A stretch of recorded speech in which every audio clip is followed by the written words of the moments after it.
Hello, my friend. Settle into your chair, or maybe you're already lying down under the blanket, waiting for everything around you to finally go quiet. Close your eyes. Inhale and exhale. Tonight's story is about one of the most well-known, yet surprisingly quiet, orders of the Middle Ages, the Knights Templar. Warrior monks, silent and strict. Their history is full of mystery, myths, and a few brilliant decisions that, believe it or not, shaped parts of the modern world. You might think it has nothing to do with you, but oh, it does. Yes, even you are connected to the Templars. That card in your wallet? That bank transfer you made last week? The little square you scanned to pay for coffee? Not magic. It's financial infrastructure. And in many ways, they invented it. If you want to hear how, leave a like, subscribe to the channel, and let me know in the comments. I'm lying in your city at your time listening to this. And now, let's begin. Slowly. Very slowly. Chapter 1. 2 Knights, 1 Horse. The year was 1119. The roads to Jerusalem were not holy. They were simply dangerous. Pilgrims from across Europe, traveling to the Holy Land with hopes of prayer and redemption, often ended their journey not in peace, but in violence. Bandits and raiders waited along the dusty stretches of wilderness, where no king's law reached and no mercy lived. And so 9 men, French knights, made a proposal. They approached King Baldwin II of Jerusalem with a simple but unusual request: to form a monastic military order. An order that would not fight for land or glory, but for something much smaller: the safety of Christian travelers. They called themselves the Poor Fellow Soldiers of Christ and of the Temple of Solomon. It was a long name. Most would shorten it to the Knights Templar. They were, by all accounts, genuinely poor. They owned no land. They had no fortresses. Their weapons and clothing were modest. Their emblem, chosen early on, depicted 2 knights riding on a single horse, a visual metaphor for their shared poverty and purpose. They were given quarters in a wing of the royal palace in Jerusalem. These quarters were built upon what many believed to be the ruins of the Temple of Solomon. And it was this location, dusty, sacred, and half forgotten, that gave the order its name. They would live simply. They would pray constantly.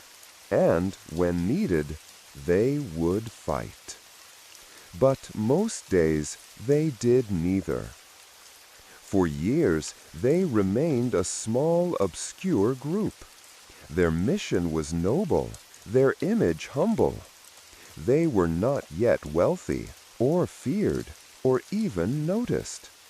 But history has a way of being patient, and some ideas, even simple ones, take root slowly.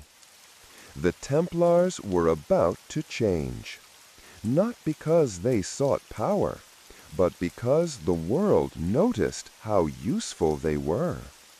Their story, like this one, was just beginning, and it would not remain simple for long. Chapter 2. The hidden rooms above Solomon's temple. If you stood still in those first Templar quarters in Jerusalem, you might hear very little at all. The creak of old wood, the shuffle of sandals on stone, perhaps the soft muttering of a Latin prayer, mumbled more from discipline than devotion. These rooms, gifted to the knights by King Baldwin II, were humble, windowless chambers built atop what was believed to be the ruins of the ancient Temple of Solomon. And like many stories that begin in the shadows of sacred places, this one would gather myths over time, like dust in the corners. People began to whisper.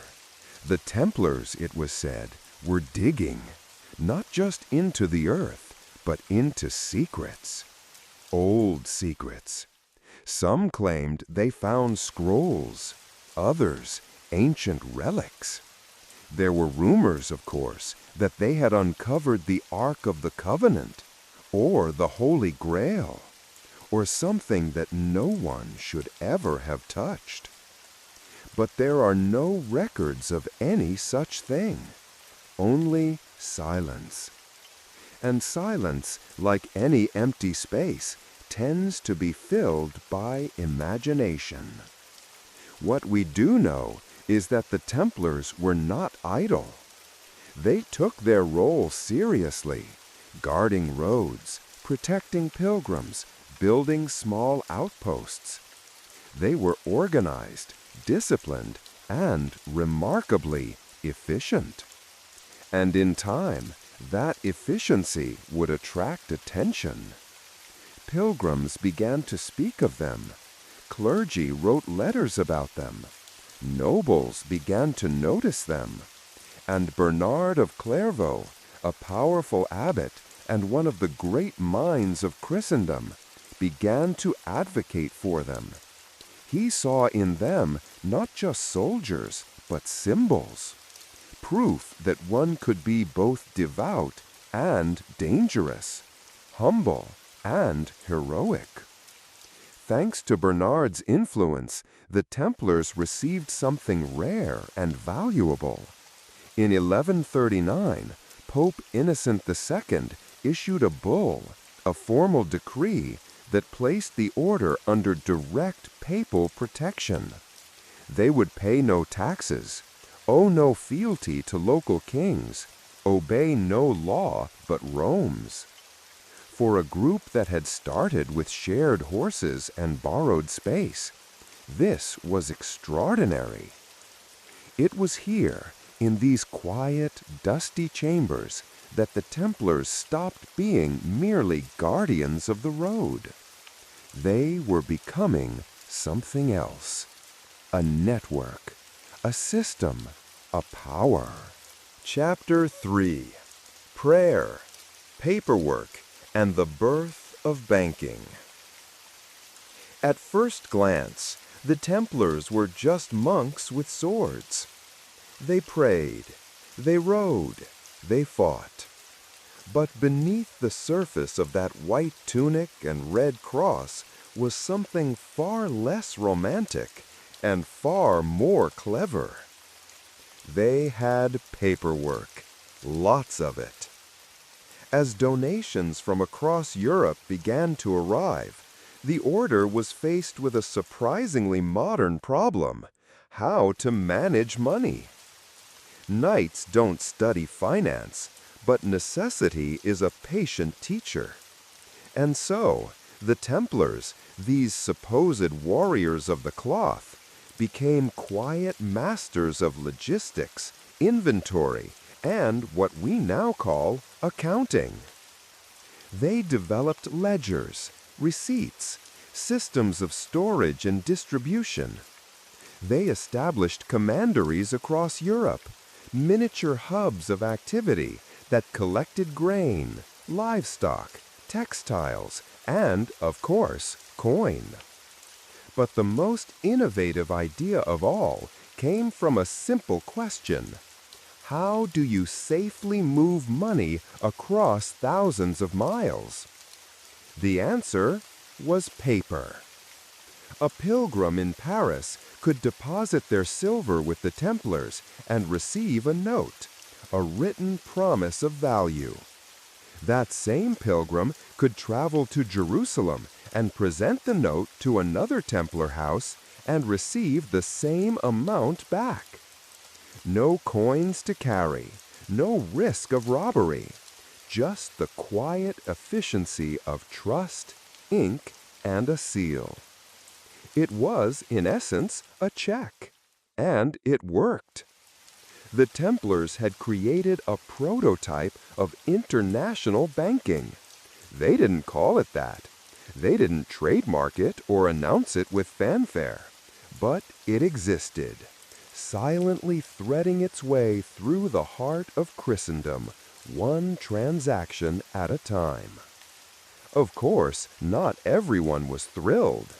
Some clergy questioned whether monks should be so entangled in commerce. Some nobles felt uneasy watching the order grow wealthy without paying a single coin in taxes.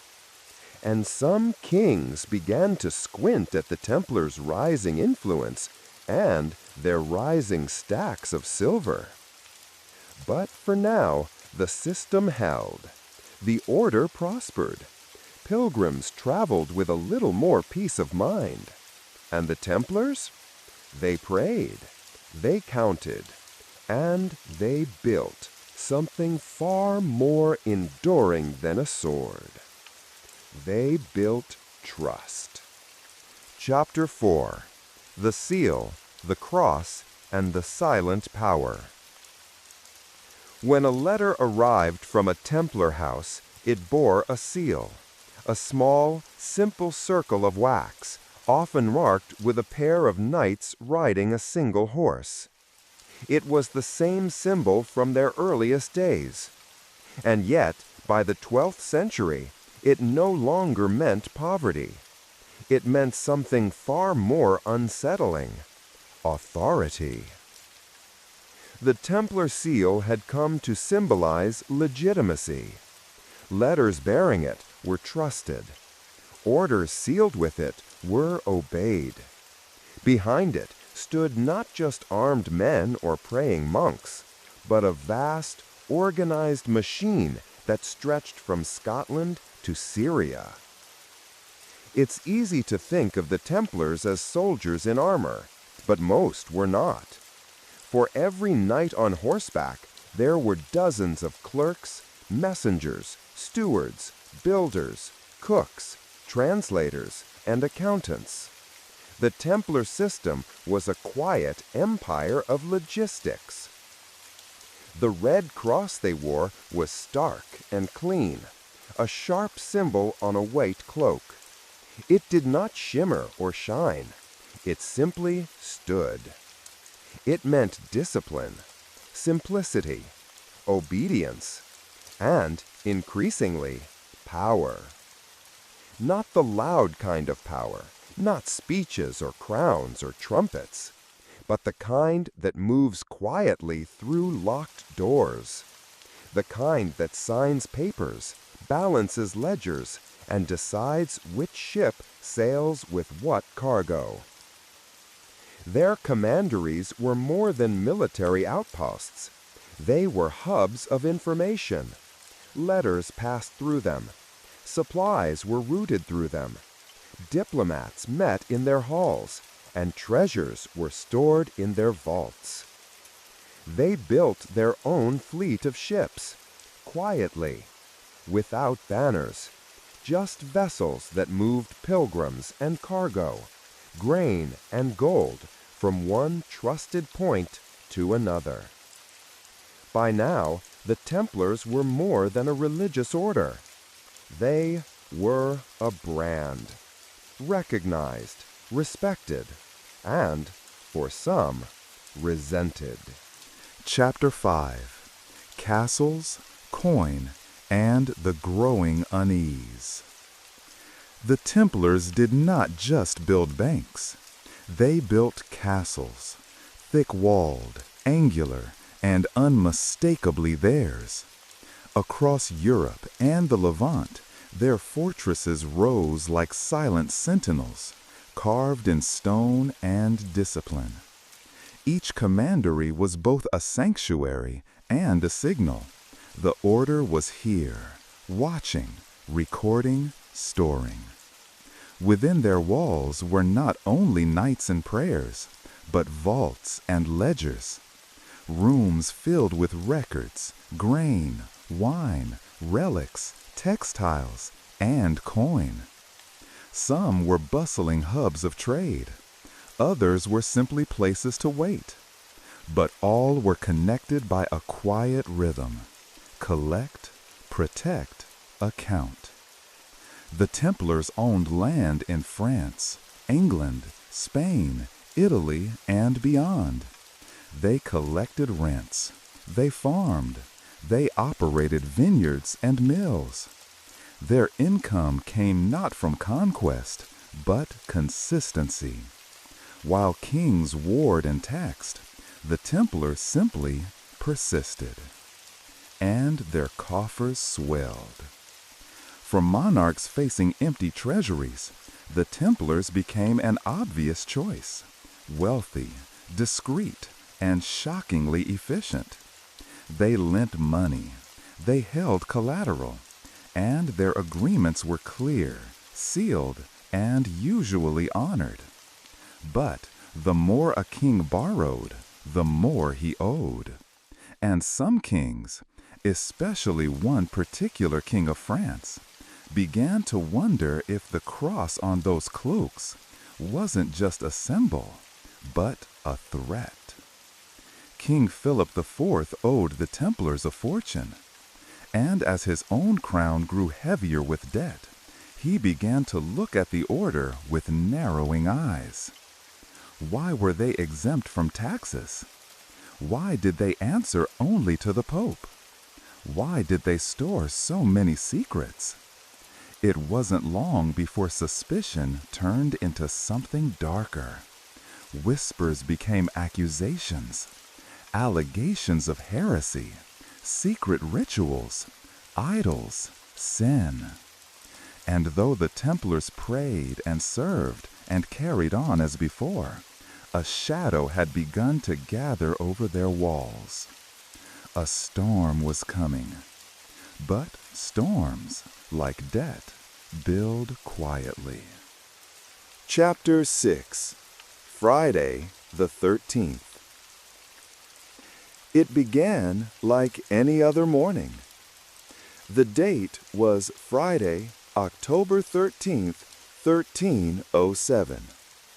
The sun rose, just as it always had. But in France, doors were being kicked in. King Philip IV had made his move. Acting in secret and with terrifying coordination, royal agents fanned out across the kingdom, arresting hundreds of Templars in a single sweep. They were monks, scribes, cooks, and commanders, men who had prayed before sleeping and awoke to the iron clink of shackles. The charges: heresy, blasphemy, idolatry. All of it whispered in corridors and now shouted in courts. They were accused of spitting on the cross, worshiping a mysterious head, performing obscene rituals in the dark. There was no trial, at least not a fair one. Torture gave birth to confession, and confession, as history often shows, gave birth to destruction. The Templars had become too rich, too powerful, too independent, and their undoing was orchestrated not by swords, but by fear. Philip wanted their gold. He also wanted their image erased. And the Pope, pressured, conflicted, perhaps even afraid, began to distance himself from the order he once protected. The arrests were just the beginning. In the months and years that followed, Templars were interrogated, imprisoned, condemned.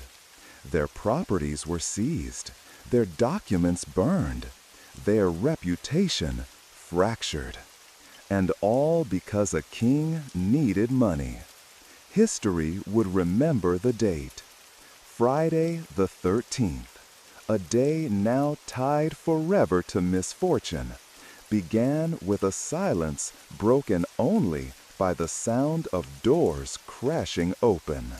The Templars, once guardians of pilgrims, had become prisoners of politics.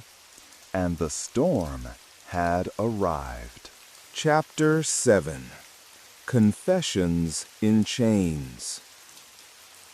The cells were dark, damp, stone walls thick with moisture, echoed with the slow drip of unseen water and the shifting breaths of imprisoned men.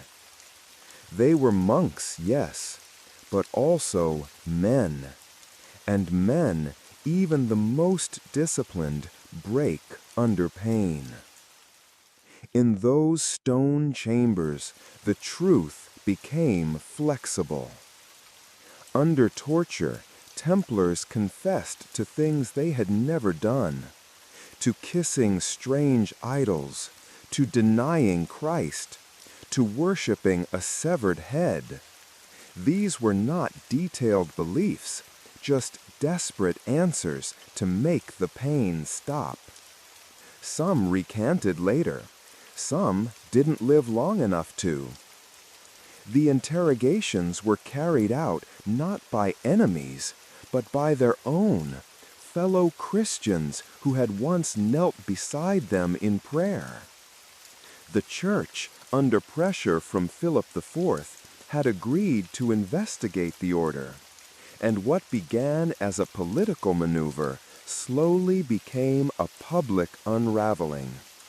The image of the white cloak and red cross, once a symbol of protection, now flickered with suspicion. Pope Clement V tried to walk the line. He ordered inquiries. He read the reports. But the tide had turned. The accusations had already sunk deep into the public imagination. And in matters of myth, evidence is often irrelevant. Across Europe, Templar properties were confiscated. Their commanderies were closed. Some fled. Others were absorbed into other orders. A few continued to defend their brothers in writing. But it was no longer a question of guilt or innocence. It was a matter of control. And control had shifted. In 1312, the Pope officially disbanded the Knights Templar, not because of conclusive proof, but because, in his own words, the scandal had grown too great. The order was not condemned. It was retired. But not everyone forgot, and not every ember went out. Chapter 8. Ashes, Echoes, and the Final Flame. In 1314, after years of imprisonment and public silence, Jacques de Molay, the last Grand Master of the Knights Templar, was brought to the stake.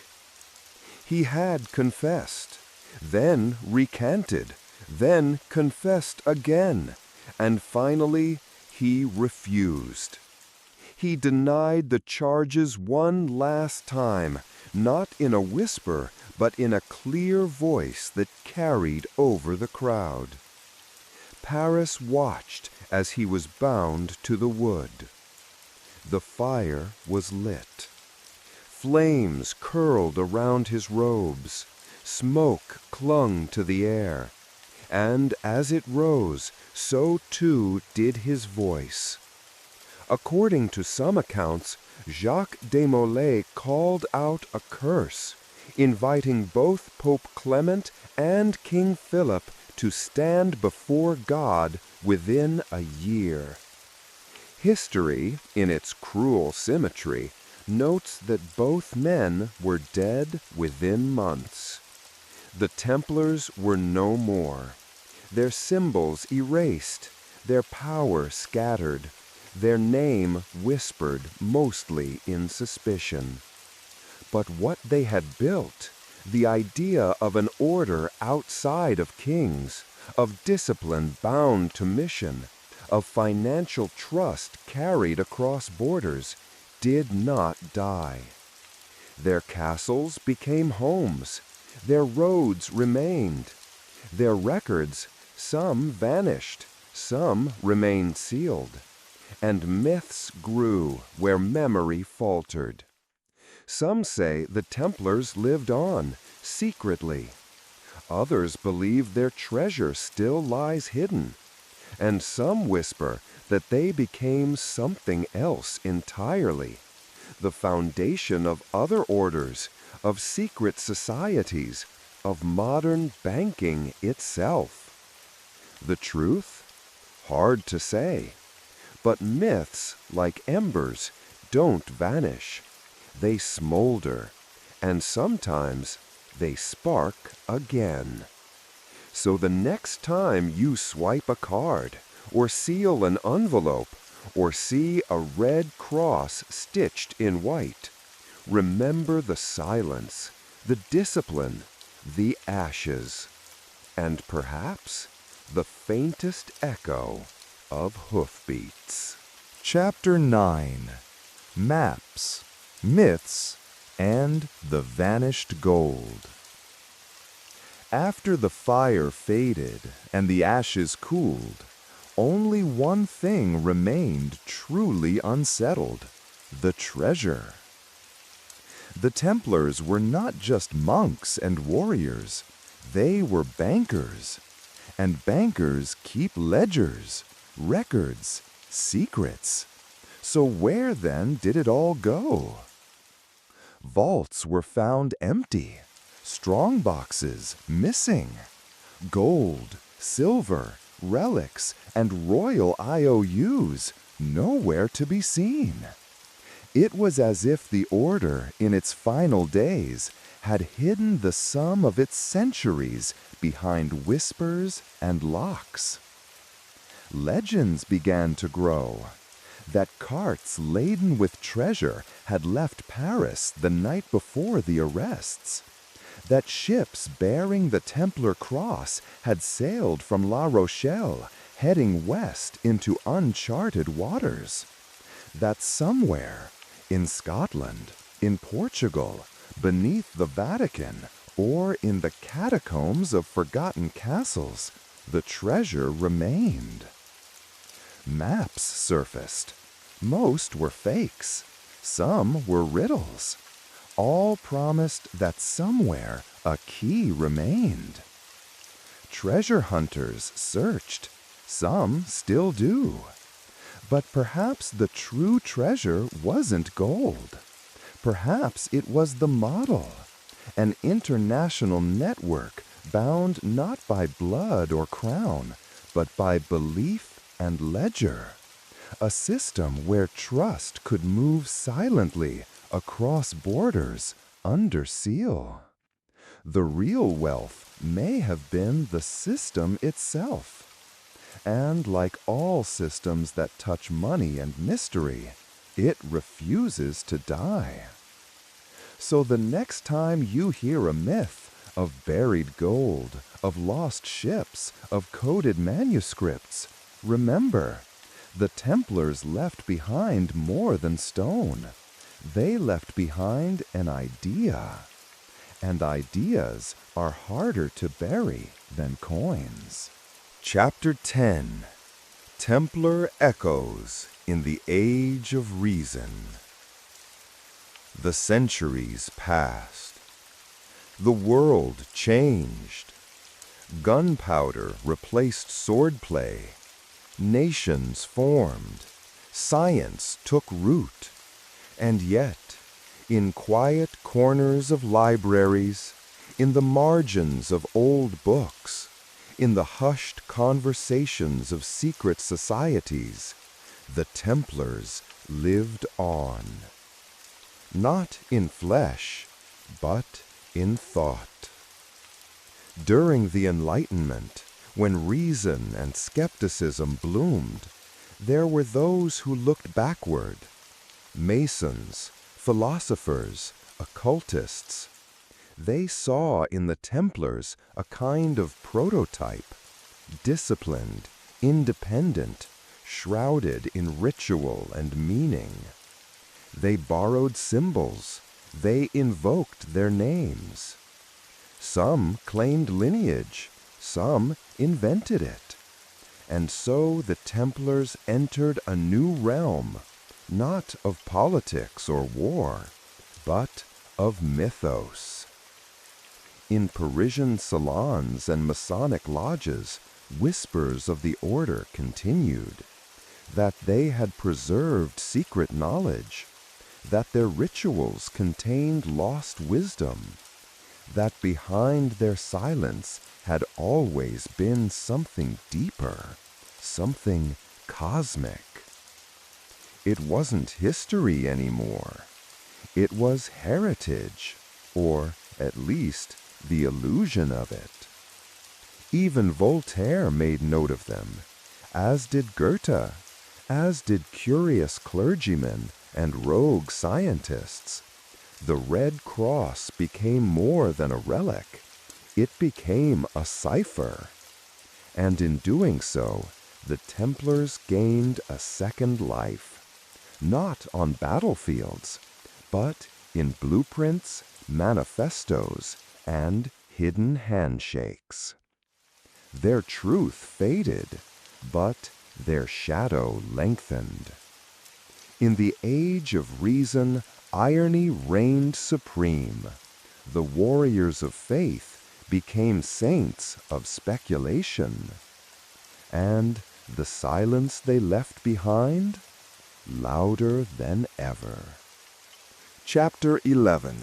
The Templar Code Goes Corporate. Fast forward. It's the 1800s. Banks are booming. Corporations are rising. And in boardrooms filled with polished wood and sharp suits, something strange is happening. The ghost of the Templars is whispering again. Not literally, of course, but in structure, in strategy, in secrecy. The Red Cross doesn't hang on the wall, but the spirit of the order, disciplined, strategic, borderless, is alive in early multinational firms and discrete financial institutions.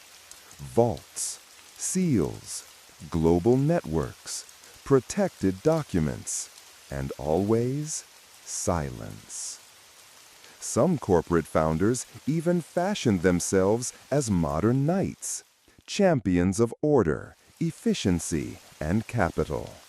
The language of nobility was swapped for profit margins, but the spirit of structured control remained. The Templar triangle, mission, loyalty, hierarchy, became project management. Their coded documents, now legal contracts. Their discreet communications, now encrypted emails. And those who study power noticed. Books appeared linking the old order to new oligarchies. Some claimed conspiracy, others legacy. And once again, the Templars weren't just history. They were a template.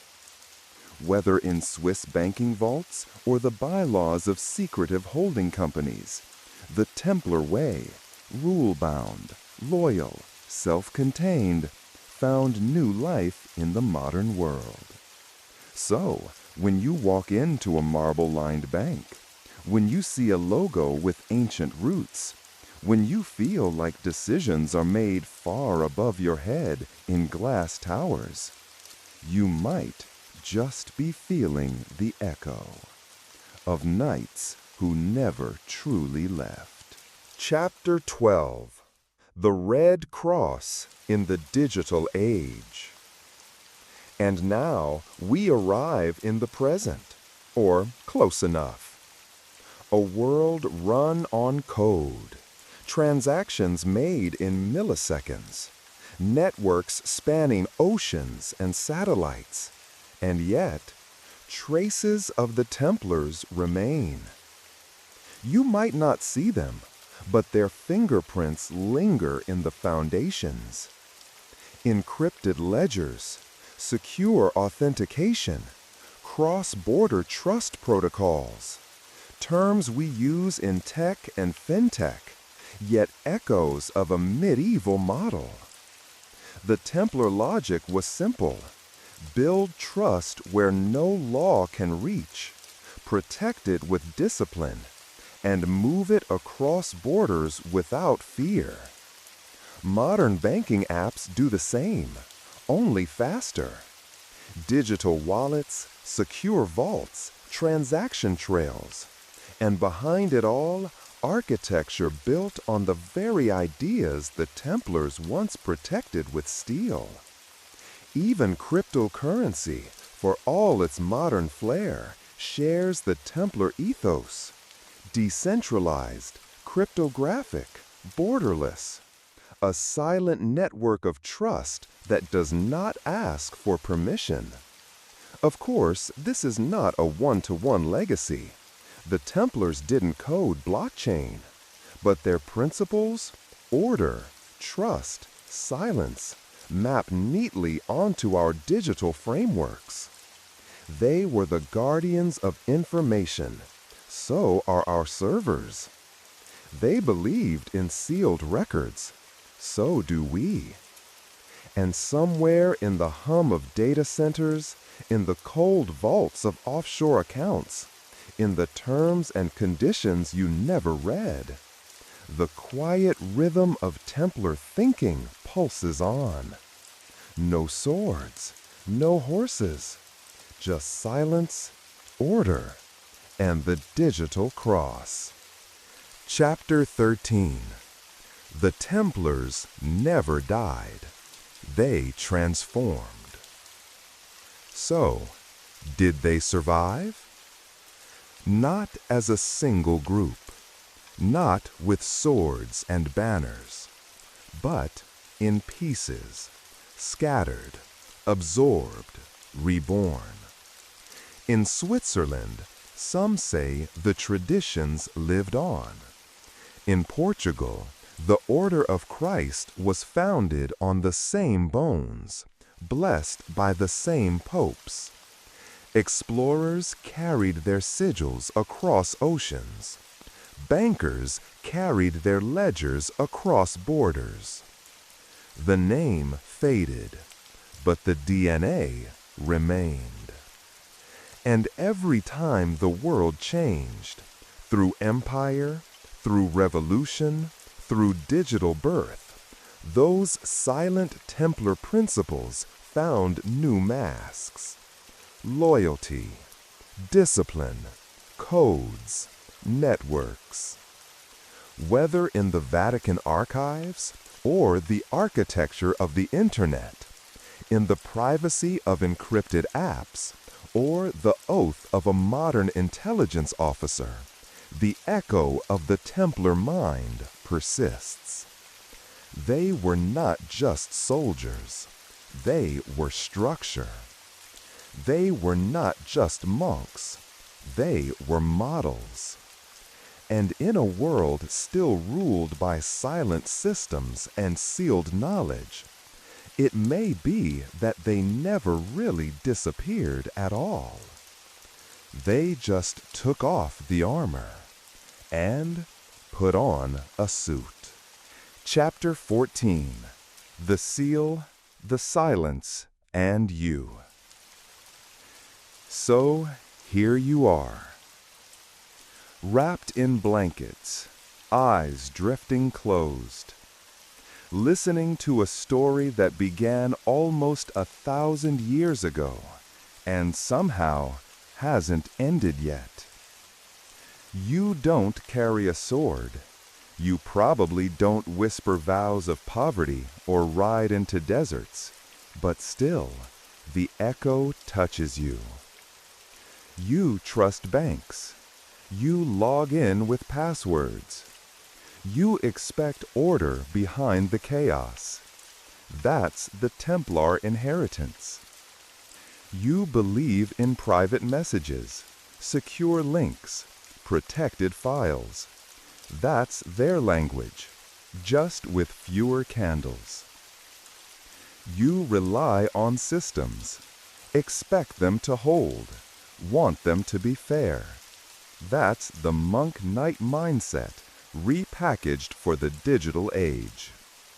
So no, you're not a Templar. But you're walking through the halls they designed. Maybe that's the quiet brilliance of it all. The order never had to survive in name, because it survived in design. And you, just by listening, just by being curious enough to care, you've joined a long line of silent observers.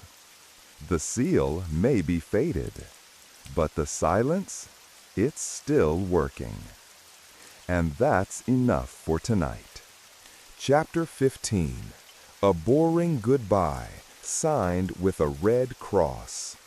And now we close the book, slowly, carefully, like an old manuscript placed back into its velvet-lined drawer. The knights are gone. The horses are gone. The gold is probably still gone. But the story, it stays. Because in every quiet moment of trust, in every sealed letter, every guarded truth, every silent room filled with quiet systems, the idea still flickers. Order in chaos, discipline in noise, meaning behind the mask. The Templars were not just warriors, they were architects.